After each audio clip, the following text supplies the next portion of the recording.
आज हमारा second type है, मतलब प्रेजेंट कॉन्टिन्यूअस पढ़ते हैं। सबसे पहले देखते हैं हम इसके अंदर वर्ब कौन सी लगती है। सारा का सारा जो खेल है ना टेंस के अंदर, ये है वर्ब का। वर्ब का खेल है सारा का सारा। वर्ब का मतलब क्या बताया था मैंने? काम बताया था। वर्ब का मतलब है काम होता है। ये वर्ब समय को भी बताती है, टाइम को भी दिखाती है, कभी कभी कभी काम को दिखाती है, कभी टाइम को दिखाती है, बहुत सारी चीजों के बारे में बताती है। बट हम जो अभी बात करेंगे सिर्फ और सिर्फ काम और टाइम के बारे में। बड़े ध्यान से देखना, हमने जो वर्ब पढ़ी थी, कल पढ़ी थी वर्ब। कोई भी वर्ब लेते, कोई काम ले लेते। मैं एक काम लेता हूं, गो। गो का मतलब होता है जाना। सेकंड फॉर्म क्या बनती है इसकी? वेंट बनती है। थर्ड फॉर्म क्या बनती है इसकी? गॉन बनती है। फिर फोर्थ फॉर्म भी पढ़ी थी हमने। फोर्थ फॉर्म कैसे बनाई जाती है?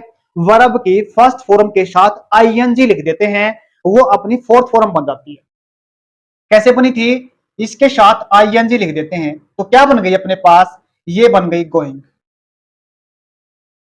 उसके बाद एक वर्ब पढ़ी थी हमने, एस एस या फिर आई एस लिखने से बनती है।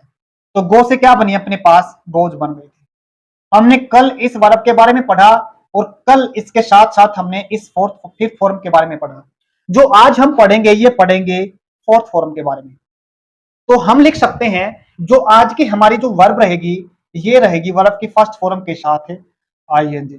इसको हम कह सकते हैं। एक और चीज देखिएगा, जो अपने पास वर्ब की फर्स्ट फॉर्म के साथ आईएनजी है, ये हमारे को टाइम को नहीं दिखाती। क्या बोला मैंने? टाइम को नहीं दिखाती। टाइम का मतलब क्या बनता है? यहां पे कल हमने पढ़ा था, ये जो बात है हम किस में कर रहे हैं? प्रेजेंट के अंदर कर रहे हैं,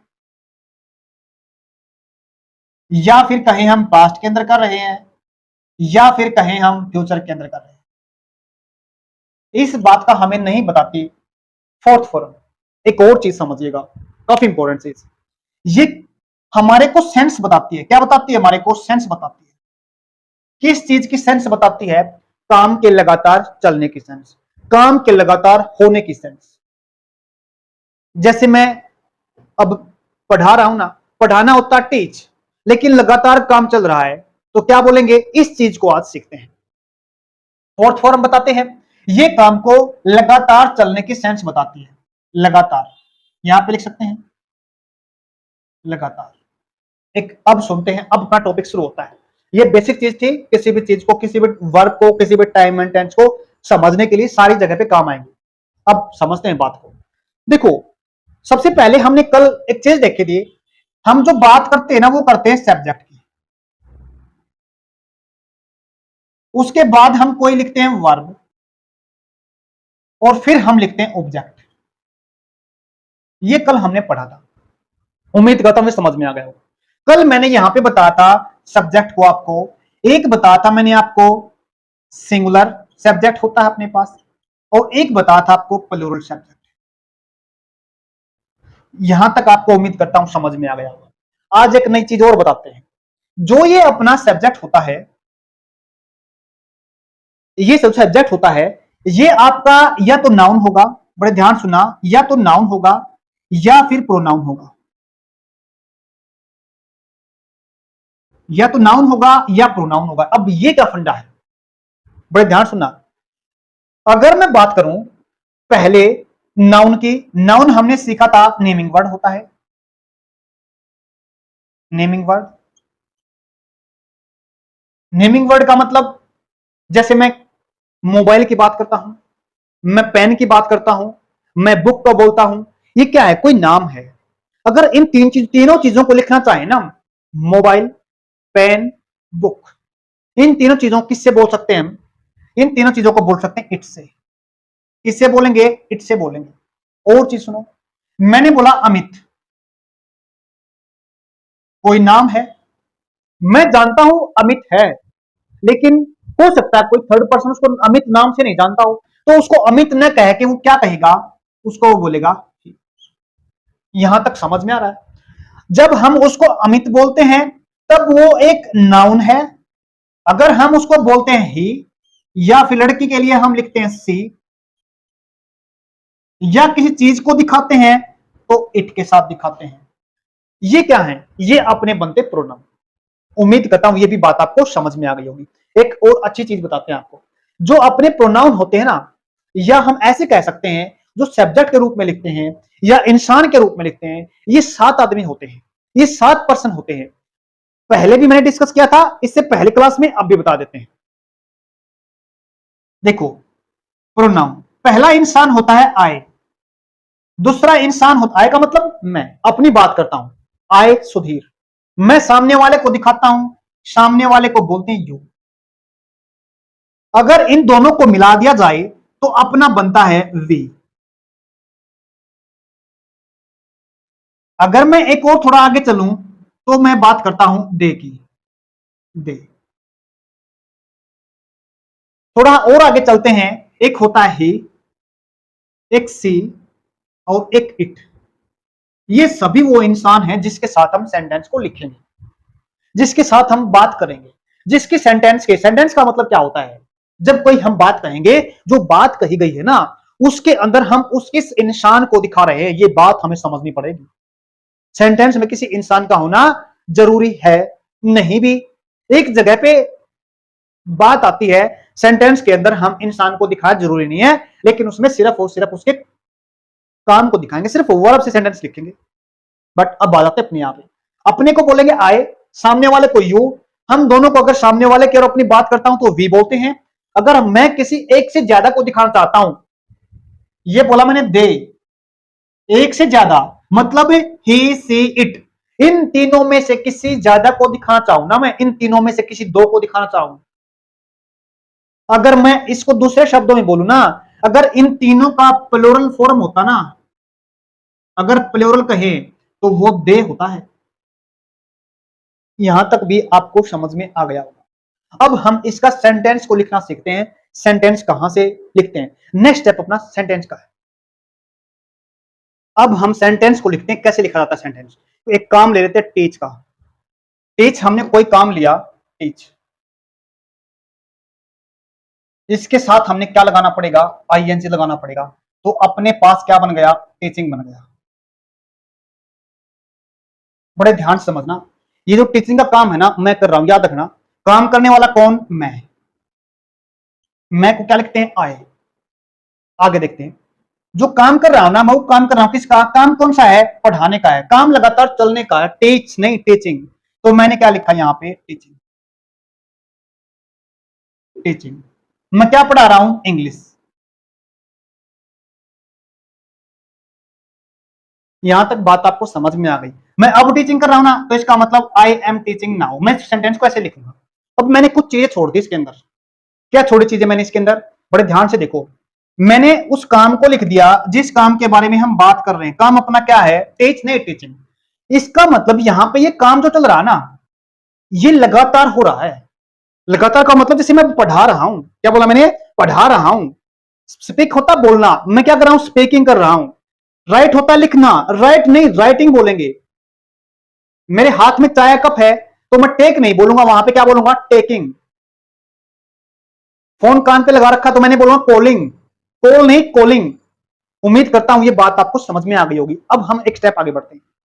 अभी मैंने क्या बताया था, फोर्थ फॉर्म अपने सेंस को बताती है, किस सेंस को लगातार काम चल रहा है, लेकिन नहीं बताते टाइम के बारे में। तो टाइम का पता करने के लिए हमारे पास जो ये फोर्थ फॉर्म है ना, क्या बोला मैंने, फोर्थ फॉर्म है आईएनजी वाली, इसको हम ऐसे भी लिख सकते हैं, वर्ब की फोर्थ फॉर्म। ये हमारे को टाइम नहीं बताती। टाइम का पता करने के लिए हमें, टाइम का पता करने के लिए क्या करना पड़ेगा, इसके साथ है एक अलग से वर्ब लिखनी पड़ेगी। वो वर्ब की फॉर्म कौन सी लिखनी पड़ेगी, वो हमें लिखनी पड़ेगी बी की फॉर्म। क्या बोला मैंने, बी की फॉर्म। अब ये बी की फॉर्म का फंडा क्या है, इस बात को समझते हैं। कई बार एग्जाम के अंदर क्वेश्चन आता है, छोटे 10th और 12th के अंदर, सीधा एग्जामिनर क्या करता है, यहाँ पे स्टेटमेंट लिख देता है और यहाँ पे बाद में क्या लिखता है, ब्रैकेट के अंदर बी की फॉर्म को लिखिएगा, यहाँ पे ऐसे लिख देता है। हमने कई एग्जाम के अंदर देखा, जब 10th 12th के एग्जाम होते ना, 11th के, वहां पे कई बार ऐसा क्वेश्चन देखा है, कई बार बच्चों ने दिखाया है, ये यहाँ पे क्या लिखेगा इस बी का मतलब। आज उस बी को पढ़ लेते हैं। इस बी को हम लिखते हैं किसके अंदर, सबसे पहले याद रखना, इस बी को आज अच्छे तरीके से कर लेते हैं। बी, इसकी सेकंड फॉर्म बनती है वॉच। ये फर्स्ट फॉर्म मान लेते जैसे हमने इसको माना था। बी वॉज, इसकी थर्ड फॉर्म होती है बी। समझ में आ गया? और इसकी जो फोर्थ फॉर्म है ना आईएनजी लगने से, वो क्या बनती है? बी। क्या बनती है? बी। और इसमें एक फोर्थ फॉर्म हो, sorry fifth form S S से बनती है। इसकी जो फोर्थ फिफ्थ फॉर्म होती है ना, उसको हम क्या बोल सकते हैं? उसको इज से लिखें, एम से लिखें, आर से लिखें, ऐसे भी लिख सकते हैं उसको। अब एक चीज और देखो, यहां पे जो पास्ट फॉर्म है ना, ये सेकंड वोज, इसको हम अगर, ये तो अपने पास सिंगुलर को दिखाती है और ये दिखाती है प्लूरल को, मतलब एक से ज्यादा की बात करें ना हम, तो उसको बोलते हैं प्लूरल। एक को दिखाए तो सिंगुलर। अब ये हमारे को प्रेजेंट टाइम के बारे में याद रखना, मैंने क्या बोला था? टाइम नहीं दिखाती, प्रेजेंट को दिखाएगी, पास्ट को दिखाएगी, टाइम नहीं दिखाती। अगर हम प्रेजेंट टाइम के अंदर बात करेंगे तो हम लिखेंगे इज एम आर में से बात। अगर हमने पास्ट में दिखाना है तो हम लिखेंगे किसके अंदर? वोज वर्क के अंदर। ये रहा वोज वर्क, ये पास्ट को बताता है। कुछ नहीं करना, सिर्फ टाइम को बदल देना है। यहां तक बात समझ में आ गई होगी। आगे देखिएगा, स्टेप टू स्टेप सीखो एक एक चीज को।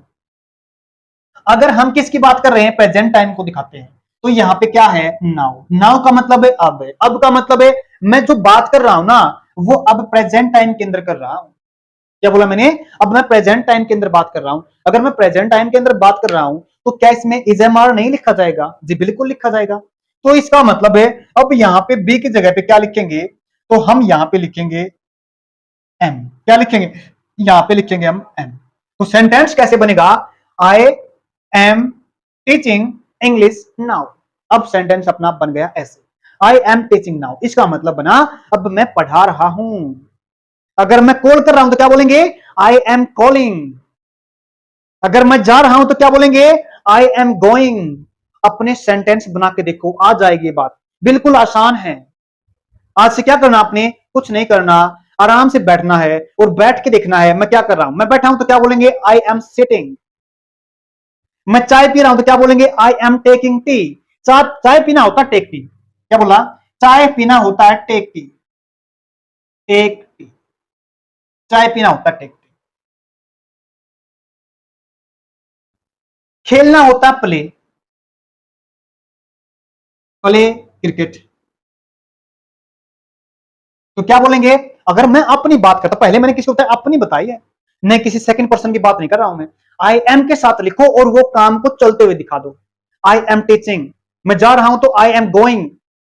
मैं खेल रहा हूं तो आई एम प्लेइंग। मैं चाय पी रहा हूं तो आई एम टेकिंग टी। मैं पढ़ा रहा हूं तो आई एम टीचिंग। मैं पढ़ रहा हूं तो आई एम स्टडिंग। स्कूल जा रहा हूं तो I am going to school. ये सारे के सारे सेंटेंस आप लिख सकते हो। कुछ नहीं करना, अपने को लिखो, एम के साथ दिखा दो। एम का मतलब मैं जितना बनता है यहां पे, ये इस टाइम की बात कर रहा है। इसकी हिंदी अगर चाहो तो क्या बनती है? यहां पे लिख दूं, मैं इंग्लिश पढ़ा रहा हूं। मैं इंग्लिश पढ़ा रहा हूं। कितना आसान है ये बात। हम पढ़ा करते थे, जिस वाक्य के अंत में स्कूल में रहा है, रहे हैं, रही है आ जाते हैं, उसको हम प्रेजेंट कॉन्टिन्यूअस टेंस से लिखते हैं। Present continuous tense. तो हम इसको ऐसे क्यों लिख सकते? अगर जो काम चलता हुआ दिखाया जाए, मतलब अगर मैं पढ़ा रहा हूं तो उसको बोलते पढ़ा, अब चल रहा काम तो टीचिंग, जाना काम हो रहा है तो गोइंग, लिखना काम हो रहा है तो राइटिंग, बोलना काम हो रहा है तो स्पीकिंग। ऐसे नहीं लिख सकते क्या?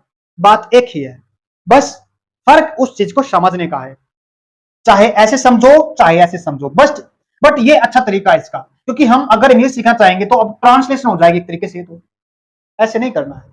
जो काम आप कर रहे हो एट प्रेजेंट, तो उसके साथ सिर्फ आईएनजी लगा दो, और जो बाकी ऑब्जेक्ट कहें, इंग्लिश हो गया यहाँ पे, जैसे क्रिकेट हो गया पीछे, टी हो गया पीछे, वो एक ऑब्जेक्ट का काम करता है। यहाँ पे आपको समझ में आ गया होगा, उम्मीद करता हूं। एक और चीज को देखिएगा यहाँ पे, अगर काम करने वाला सामने वाला है, सामने वाले को क्या बोलते हैं? यू बोलते हैं। अगर काम करने वाला काले कौन है? वी है या फिर दे है। इन तीनों इंसानों के साथ, जैसे हमने आई के साथ एम को लिखा, इनके साथ किसको लिखो? आर को लिखो। क्या लिखो? आर को लिखो। एक सेंटेंस बनाते हैं, वे फुटबॉल खेल रहे हैं, तो क्या बोलेंगे? दे। लिखा हमने दे। क्या कर रहे हैं वो? ज्यादा हो गए ना, काम चल रहा है, बिल्कुल बी की फॉर्म लिखनी पड़ेगी। दे आर, खेलना क्या होता है, प्ले। प्ले के साथ क्या लिखना पड़ेगा, आईएनजी। क्या खेल रहे हैं, फुटबॉल। तो क्या लिखा हमने, दे आर प्लेइंग फुटबॉल। यहां तक समझ में आ गया होगा, उम्मीद करता हूं। अगर यहां पे दे की जगह पे हम यू को लिखना चाहें तो कोई फर्क नहीं पड़ता, मेरे हिसाब से तो नहीं पड़ता। जब हम यहां पे यू को लिखेंगे तो इसका मतलब सामने वाला है, तो हम बोलेंगे you are playing football, you are playing cricket. सामने वाला चाय पी रहा तो क्या बोलेंगे, यू आर टेकिंग टी। सामने वाला खाना खा रहा तो क्या बोलेंगे, यू आर टेकिंग फूड। सामने वाला हंस रहा तो क्या बोलेंगे, यू आर लाफिंग। उम्मीद करता हूं यहां तक आपको बात समझ में आ गई। अब हम जो बात करते हैं ना, वो करते हैं ही सी इट। यानी अगर एक लड़की को दिखाना चाहेंगे तो सी बोलेंगे, लड़के को दिखाना चाहेंगे तो ही बोलेंगे, अगर हम किसी चीज को दिखाना चाहेंगे तो इट बोलेंगे।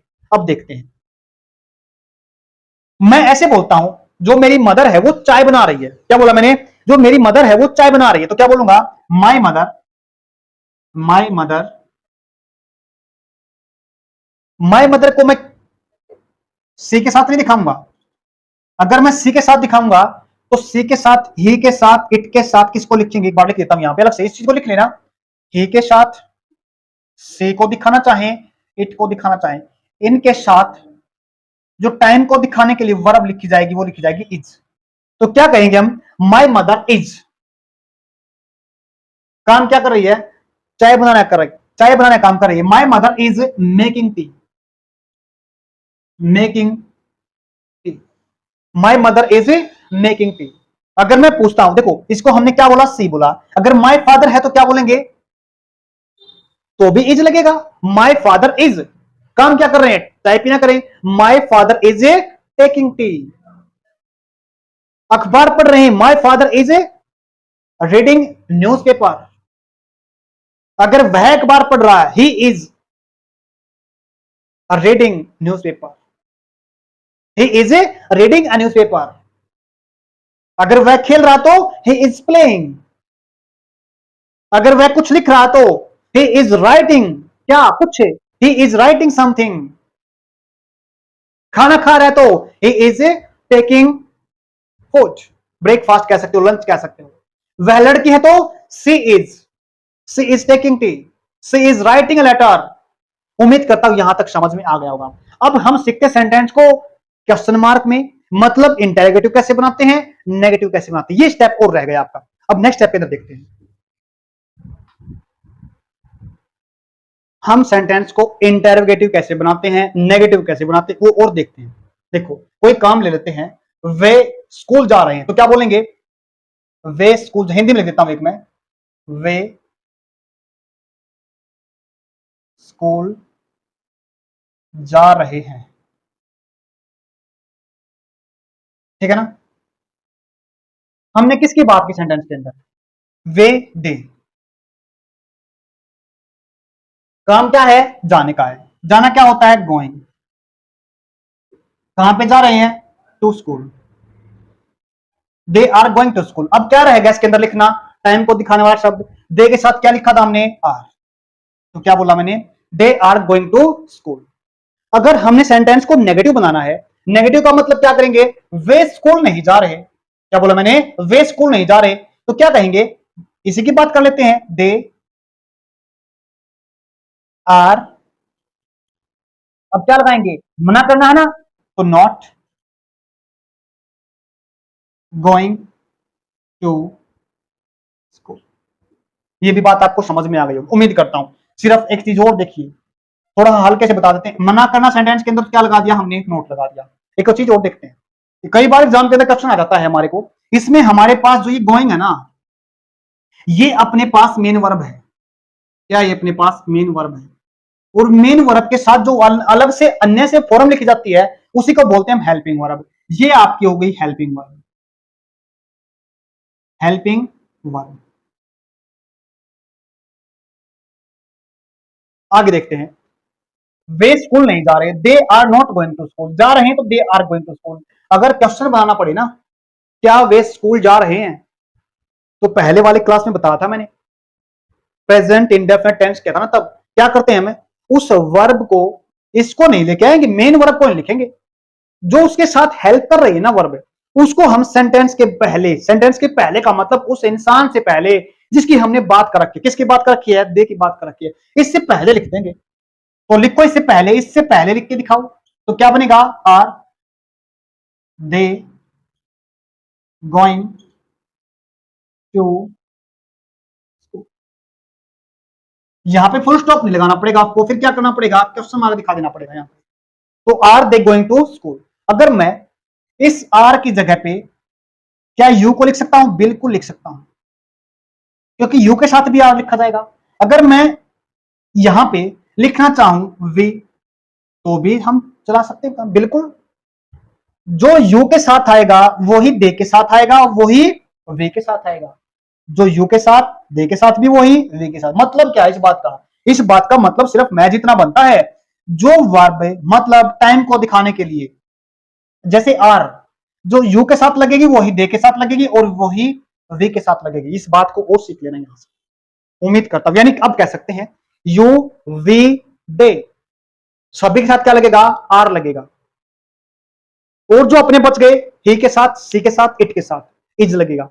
देखो हम एक सेंटेंस और ले लेते हैं, वह चाय पी रहा है या पढ़ रहा हो, ऐसे लिखते हैं, वह पढ़ रहा है, वह पढ़ रहा है, किसकी बात कर रहे हैं, वह, उसको क्या बोलते हैं, ही। पढ़ना क्या होता है, स्टडी या रीड, रीडिंग लिख देते हैं, तो ही के साथ क्या बनेगा, is, reading, he is a reading या ही स्टडिंग, क्या पढ़ रहा हो बाद में लगा दो। अब एक चीज और देखेंगे, क्वेश्चन कैसे बनेगा, कुछ नहीं करना, इस चीज को कहां लेके आना, इज यहां पे लेके आना है। यहां का मतलब ये इंसान पीछे देखो ऐसे, इज ए रीडिंग, यहां पे क्वेश्चन मार्क लगा दो, इज ही रीडिंग, क्या वह पढ़ रहा है, सेंटेंस में लिखा हमने। अब बोल के देखो, प्रैक्टिस करके देख लो इनकी, 10 वर्ब ले लो, 10 काम ले लो, बस लिख के देख लो, बोल के, बोलना चाहते हो तो बोल के देख लो, मर्जी आपकी है। अब देखिएगा नेगेटिव कैसे बनाएंगे, यहां पे कहां पे, उस इंसान के ठीक बाद में नहीं, उस टाइम को दिखाने वाली बात, जैसे ही इज नॉट रीडिंग। यहां तक उम्मीद करता हूं समझ में आ गया होगा। जो ही के साथ लगेगा वो ही सी के साथ लगेगा और वो ही इट के साथ लगेगा, मतलब इज। यहां तक आपको बात समझ में आ गई होगी, ही को दिखाएं, सी को दिखाएं, इट को दिखाएं, मर्जी आपकी है। उम्मीद करता हूं समझ में आ गया होगा। हमने आई की भी बात कर ली, हमने यू, सॉरी आई के साथ क्या लिखेंगे, हम एम लिखेंगे, टाइम को दिखाने, सिर्फ इसका काम है ना एम का, महज इतना काम है, ये टाइम को बताती है, मतलब प्रेजेंट टाइम को दिखाती है।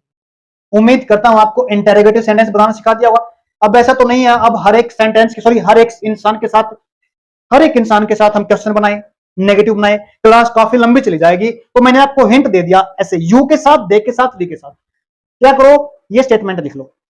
अब कई बार क्या होता है, स्ट्रक्चर की बात करते हैं, स्ट्रक्चर क्या होता है, स्ट्रक्चर तो होता है ही नहीं चीजों का, बस अपने आप को रखो, टाइम को रखो, वर्ब लगा दो, बस काम खत्म। लिखना चाहो तो आप ऐसे लिख सकते हो, पहले हम किसकी बात करेंगे, सब्जेक्ट की बात करेंगे, फिर किसकी बात करेंगे, हेल्पिंग वर्ब की बात करेंगे, इसको हेल्पिंग वर्ब बोलते हैं। उसके बाद किसकी बात करेंगे, मेन वर्ब की बात करेंगे। उसके बाद फिर हम क्या लगाएंगे, ऑब्जेक्ट लगाएंगे। ये होगा जी आपका ऑब्जेक्ट, इसको हम स्ट्रक्चर बोल सकते हैं, मर्जी आपकी, वैसे समझ लो चाहे। इसको ऐसे बोलते हैं subject plus helping verb plus verb, main verb plus object, ऐसे ही बोल सकते हैं, मर्जी आपकी है। अब इसी को हम क्या, नेगेटिव, ये अपने पास पॉजिटिव स्ट्रक्चर है। अगर हम नेगेटिव स्ट्रक्चर बनाना चाहें ना तो क्या करेंगे, पहले क्या लिखेंगे, पहले लिख देंगे हम, क्वेश्चन बनाएंगे पहले हेल्पिंग वर्ब को, इस वाली हेल्पिंग वर्ब, फिर हम लिखेंगे सब्जेक्ट को, और फिर लिखेंगे हम मेन वर्ब को, और फिर लिखेंगे हम ऑब्जेक्ट को, और फिर लगा देंगे हमें बाद में क्वेश्चन मार्क लगा देंगे।